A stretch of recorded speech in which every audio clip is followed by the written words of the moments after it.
Mga kasama, mga kababayan, lubog sa baha ang maraming probinsya.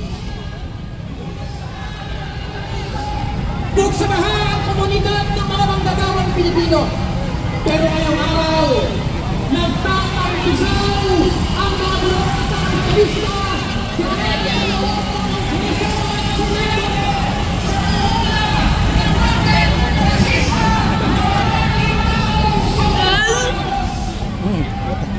I'm scared. I didn't like the smell.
Ang sabi nila, ang Senado ay lungga na mga payaso, mga clown, dahil nandyan si Robin Padilla at isama mo na si Cheese Kilay Escudero. At sinasabi rin nila ang House ay lungga ng mga magnanakaw dahil nandyan si Martin Romualdez. Ngunit ito lang ang sasabihin ko, yung clown na Senado, ang Senado ni Robin Padilla, nagtaas ng 100 pesos. Ang magnanakaw na House, nagtaas ng 200 pesos sa sweldo ng mga manggagawa. Ngunit pagdating kay Bongbong Marcos, zero ang tinaas sa sweldo ng mga manggagawa. Mas masahol pa si Bongbong Marcos kay Robin Padilla. Ito'y pang-apat na zona mo, Bongbong Marcos, ikaw ang gusto kong kausapin. Welcome sa panahon ngayong nananabi. Ikaw na ay officially lindak.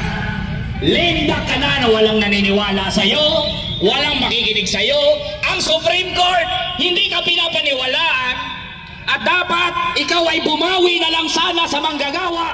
Ngunit kahit na ganon, hindi mo pa rin mawala sa iyong sarili na ikaw ay anti-manggagawa. Sahod na hindi nakabubuhay, starvation wages, contractualisasyon, right sizing, yan pa rin ang iyong pinagkakabalahan. Kaya ikaw ay dapat na singilin at sa iyong pagsingil namin, titindig ang mga manggagawa at masang Pilipino na lang ang titindig at lalaban sa mga Duterte. At pag lumaban kami sa mga Duterte at nanaig ang manggagawa at masang Pilipino, isasama ka namin sa kasalahan ng kasaysayan. Mabuhay ang manggagawa ng Pilipino! Mabuhay ang muling manggagawa!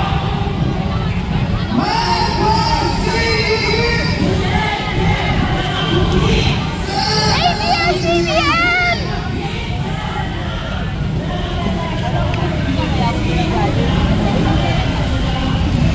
Who's that bald guy in ABS?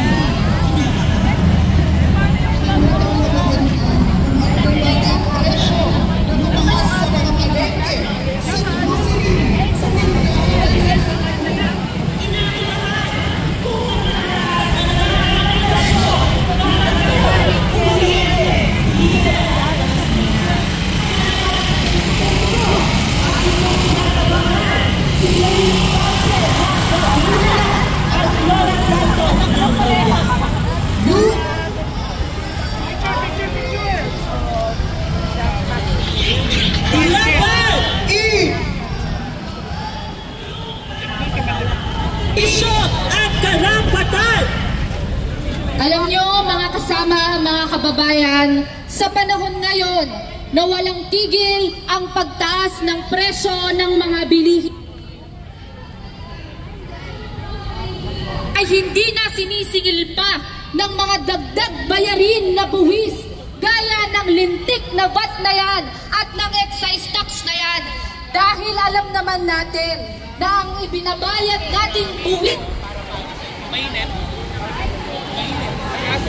ni Sara Duterte nasa bulsa ni Marcos Jr.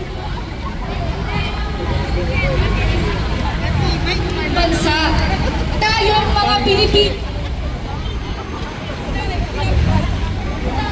binabaha at binabagyo ng kasinungalingan, binabaha ng utang, binabaha ng kagutuman at kahirapan. Kaya tayo ngayon nandito sa kahabaan ng Commonwealth para pasinungalingan ang ni Bongbong Marcos Jr.